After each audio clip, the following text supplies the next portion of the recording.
பாட்டிய ஒவ்வொருத்தரும் அவங்க பேரை சொல்லி, அதுக்கப்புறம் அவங்க விலாசம், அதுக்கப்புறம் இந்த அவங்க போன் நம்பரு, அதுக்கப்புறம் இந்த கரெக்டாக அவங்க வயசையும் சொல்லுங்க. என்ன தம்பி, பேரு இந்த போன் நம்பர் விலாசம் எல்லாத்தையும் கரெக்டா சொல்லிவிடுவோம். இந்த வயசை கரெக்டா சொல்லணுமோ? ஆமா பாட்டியோ, இந்த வயசு ரொம்ப ரொம்ப முக்கியம் பார்த்துக்கிடுங்க. மர்மலா சொல்லு. கவர்மெண்ட்ல இருந்து ஒரு ஆளு தெருவா கணக்கெடுக்க வந்துட்டு இருக்காரு. இந்த வயசை சரியா சொல்லுங்க. என்ன இந்த பாருங்க, உங்க பியார் தப்பா சொன்னாலும் சரிதான், அட்ரஸ் தப்பா கொடுத்தாலும் சரிதான், போன் நம்பர் தலைகளை கொடுத்தாலும் சரிதான், வயசை மட்டும் கரெக்டா சொல்லிருங்க. இந்த பாருங்க, கரெக்டா சொல்லிருங்க. மர்மலா, நான் பொல்லாதவளா இருவேன்.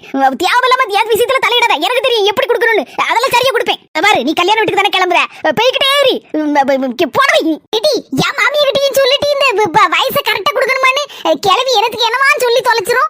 கிளம்பி போன வச்சுட்டு ஏன்னு போட்டு நம்ம சொல்ல கேட்கவா செய்யுது. தம்பி, என் பேரு செல்ல தாயி, வயசு 39.4. என்ன என் பேரு பஞ்சவர்ணம், பஞ்சு மில்ல சொல்லுவாவா? என் வயசு 39.5. என் பேரு வெள்ளையம்மா, வயசு 39.4.